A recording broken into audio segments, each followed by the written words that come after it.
ఏదైతే జోలకంటి బ్రహ్మారెడ్డి అనేటటువంటి నరరూప రాక్షసుడు వ్యక్తి ఆల్రెడీ జైలుకి వెళ్ళినటువంటి వ్యక్తి, తెలుగుదేశం పార్టీ ఆల్రెడీ అతనికి మా పార్టీకి సంబంధం లేదని చెప్పి సస్పెండ్ చేసినటువంటి ఆ వ్యక్తిని మళ్ళీ నారా లోకేష్ అన్నటువంటి ఇంకో దుర్మార్గుడు తీసుకొని వచ్చి ప్రశాంతంగా ఉన్నటువంటి మాచర్లలో ఉన్నటువంటి వాతావరణాన్ని దెబ్బతీస్తూ నువ్వు మాట్లాడుతున్నావు. జోలకంటి బ్రహ్మానందరెడ్డి నరరూప రాక్షసుడు అని నువ్వు మాట్లాడుతూ ఉన్నావు కదా వెంకటరెడ్డి. గుర్తుపెట్టుకో, ఇదే జోలకంటి బ్రహ్మానందరెడ్డి పైన ఆరోపణలు వచ్చిన రోజు తెలుగుదేశం పార్టీ నుంచి సస్పెండ్ చేసిన తర్వాత అతను న్యాయస్థానాల్లో పోరాడి నిర్దోషిగా బయటకు వచ్చిన తర్వాత పార్టీ అతనికి శాసనసభ్యుడిగా అవకాశం కల్పించింది. దీనికి నువ్వు ఏదేదో మాట్లాడటం తెలుగుదేశం పార్టీ చిత్తశుద్ధి నిరూపించుకునింది. నాడు ఆరోపణలు వచ్చిన వెంటనే పార్టీని సస్పెండ్ చేసింది. తర్వాత మళ్ళీ ఆయన నిర్దోషిగా వచ్చిన తర్వాత పార్టీలో చేర్చుకొని ఎమ్మెల్యే టికెట్ ఇచ్చారు. కానీ నువ్వు నారా లోకేష్ గారిని అనుచిత వ్యాఖ్యలు చేస్తున్నావు. ఒకటి గుర్తుపెట్టుకో, నరరూప రాక్షసుడు ఎవరో తెలుసా? రాజారెడ్డి, రాజశేఖర్ రెడ్డి, జగన్మోహన్ రెడ్డి, పిన్నెల్లి రామకృష్ణారెడ్డి, వీళ్ళు నరరూప రాక్షసులు. నువ్వు ఎవరి పక్కన వకాల్తా పూడ్చుకొని మాట్లాడుతున్నావు ఒక్కసారి చూసుకో. నువ్వు క్రిమినల్ వైపు ఉన్నావు. ఆ రోజు తెలుగుదేశం పార్టీ ఆ ఆరోపణ వచ్చిన వెంటనే పక్కకు పంపించి మళ్ళీ ఆయన నిర్దోషిగా వచ్చిన తర్వాత పార్టీలో అవకాశం కల్పించింది. కానీ మీ నాయకుడు దేశ అత్యున్నత న్యాయస్థానం సుప్రీంకోర్టు ఇతను దోషి అని చెప్పినా ఈ రోజు వరకు కనీసం చర్యలు తీసుకోలేదంటే ఎవరు? క్రిమినల్స్ వైపు నిలబడేది మీరు కాదా? మళ్ళీ నువ్వు మాట్లాడుతా ఉన్నావు ఇక్కడ హైదరాబాద్ లో కూర్చొని ఎట్లా పెడితే నోటికి ఏది వస్తే అది నారా లోకేష్ గారిని ఉద్దేశించి మాట్లాడుతున్నావు. నువ్వు ప్రశాంతమైన పల్నాడు అంటున్నావు. ఎక్కడ ప్రశాంతమైన పల్నాడు? 5 ఏళ్ళు అరాచకాలు చేశారు వాళ్ళు. ఈ ఒక ఎలక్షన్ రోజే దాదాపు 10 సంఘటనలు జరిగాయి ఒక పల్నాడులో.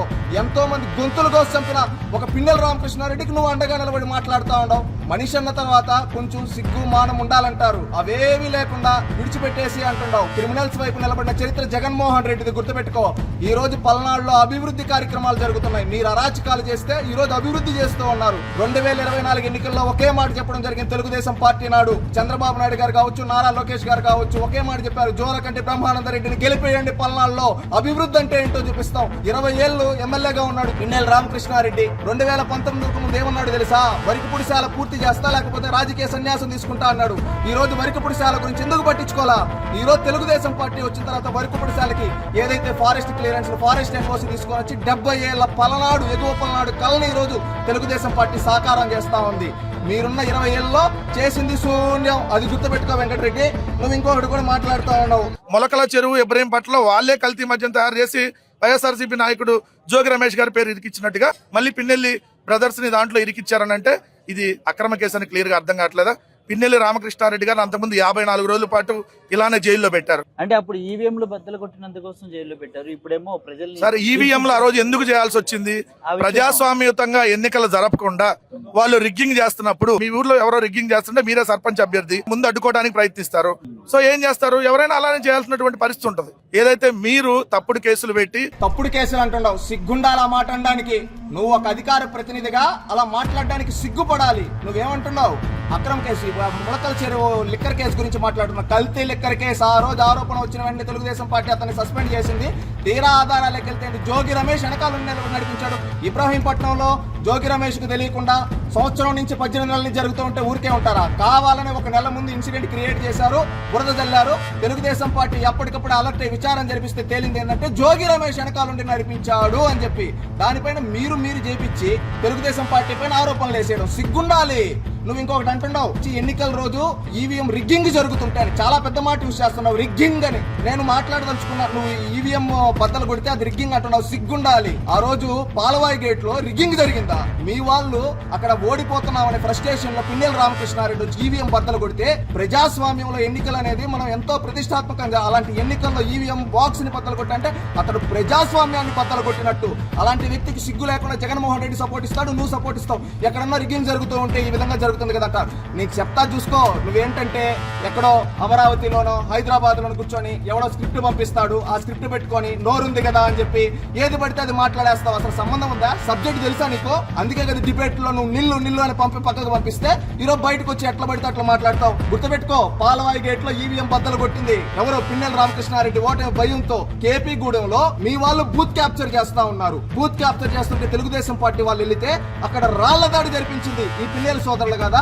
అదే విధంగా వెల్దుర్తిలో ఎవరో మీ పిన్నెల రామకృష్ణారెడ్డి సొంత మండలం వెల్దుర్తిలో కండ్లకుంట్రలో ఒక తెలుగుదేశం పార్టీ కార్యకర్త మాణిక్యం అనే వ్యక్తి ఏజెంట్ గా కూర్చోంటే అతన్ని, అతని భార్యని, అతని కుమారుణ్ణి బెదిరించి అతన్ని పోలింగ్ బూత్ నుంచి బయటకు తీసుకొచ్చింది మీరు వాస్తవం కదా. చంపేస్తా అని బెదిరించింది వాస్తవం కదా.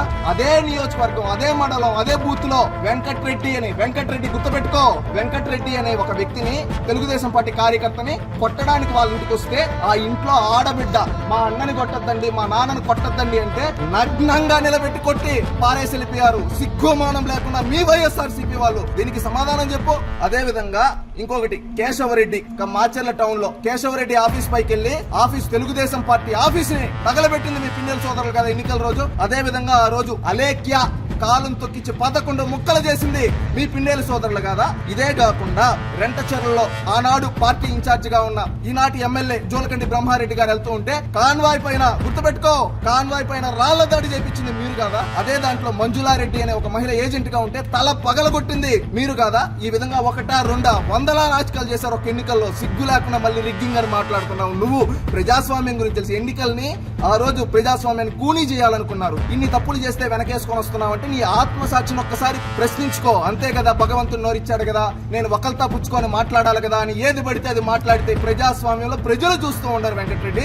అది మళ్ళీ ఇంకా నువ్వు అంటున్నావు అక్రమ కేసులని. అక్రమ కేసులు పెట్టాల్సిన అవసరం ఏముంది? నిజంగా అక్రమ కేసులు పెట్టాలంటే ఒక్క రోజులో అందరినీ చేయొచ్చు. కానీ చంద్రబాబు నాయుడు గారు ఒకే మాట చెప్పారు, కక్ష సాధింపు అనేది తెలుగుదేశం పార్టీ చెయ్యదు అని. ఎందుకంటే మా లక్ష్యం, మాకు ప్రజలు అధికారం ఇచ్చింది అభివృద్ధి చేయడానికి, సంక్షేమం చేయడానికి, సంస్కరణలు చేయడానికి, సుపరిపాలన అందించడానికి. దానికి కట్టుబడి ఈ రోజు మేము చేస్తూ ఉన్నాం. అంతేగాని కక్ష సాధింపు అనేది మా డిఎన్ఏలో లేదు. కక్ష సాధింపు ఎవరంటే చేసింది అచ్చెన్నాయుడు గారికి ఆపరేషన్ జరిగితే ఆపరేషన్ జరిగిందని కావాలని శ్రీకాకుళం నుంచి విజయవాడ వరకు కారులో తీసుకొని వచ్చి ఆయన వేధించింది మీరు. చంద్రబాబు నాయుడు గారి పైన కనీసం ఎఫ్ఐఆర్ కట్టకుండా అక్రమ అరెస్టు చేయించింది మీరు.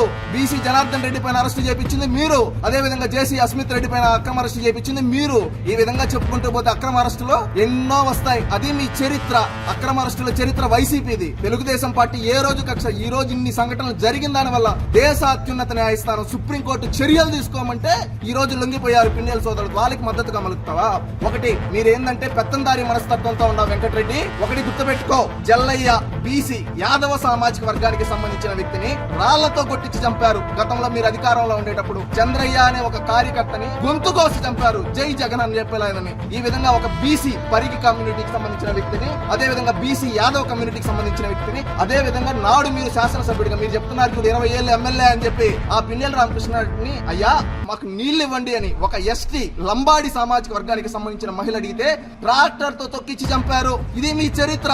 ఒక ఎస్టీ మహిళని, ఎస్టీ బడుగు బలహీన వర్గాల మహిళని చంపించారు. ఇది అదే విధంగా ఎస్సీల పైన నాడు దమనకాండ, మైనారిటీల పైన, ఇవన్నీ ఎస్సీ ఎస్టీ బీసీ మైనారిటీల పైన ఒక పెత్తందారుడు పిన్నెల రామకృష్ణారెడ్డి అనే వ్యక్తి ఒక దమనకాండ చేస్తే ఈ రోజు సిగ్గుమానం అన్ని వదిలేసి మీరు మేము వాళ్ళకి మద్దతు అని చెప్తున్నారంటే మీరు ఏ విధంగా దిగజారిపోయారో ఒక్కసారి అర్థం చేసుకో. ఇంకొకటి ఫైనల్ గా ఏంటంటే నాడు ఆర్య వైశ్యులు వ్యాపారాలు చేసుకుంటూ ఉంటే ఆర్య వైశ్య సామాజిక వర్గం వాళ్ళు ఆ వ్యాపారాలు వాళ్ళని బెదిరించి వాళ్ళ వ్యాపారాలు లాక్కొని వాళ్ళ ఆస్తులు ధ్వంసం చేశారు. ఇవి మాత్రమే కాకుండా తెలుగుదేశం పార్టీ నాడు అభివృద్ధి చేస్తూ ఉంటే నాడు తెలుగుదేశం పార్టీ అభివృద్ధి కార్యక్రమాలు ఇవి చేయాలనే ఒక ఉద్దేశంతో ప్రజల్ని చైతన్యవంతులు చేస్తా ఉంటే ఆ రోజు దౌర్జన్యాలు చేసి తెలుగుదేశం పార్టీ వాళ్ళని 200 మందికి పైగా కారంపూడి అనే ఒక గ్రామంలో మీరెళ్ళి 300 మందికి పైగా వెళ్లి ఆ రోజు ఒక అరాచక ర్యాలీ చేసి వాళ్ళ ఇంట్ల పైన గ్లాసు డబ్బాలు ఇవిడితో కొట్టించిన చరిత్ర మీది. ఇంకా మాట్లాడమంటే చాలా వస్తాయి. మీరు 20 ఏళ్లగా ఎమ్మెల్యే అని చెప్పి పిన్నెల రామకృష్ణారెడ్డి చేసిన అభివృద్ధి శూన్యం. 20 ఏళ్లలో 15 ఏళ్ళ అధికార పార్టీలో ఉండి కానీ తెలుగుదేశం పార్టీ నాడు చంద్రబాబు నాయుడు గారు ఒకే మాట ఇచ్చారు, పలనాడు నాకు ఎగువ పలనాడు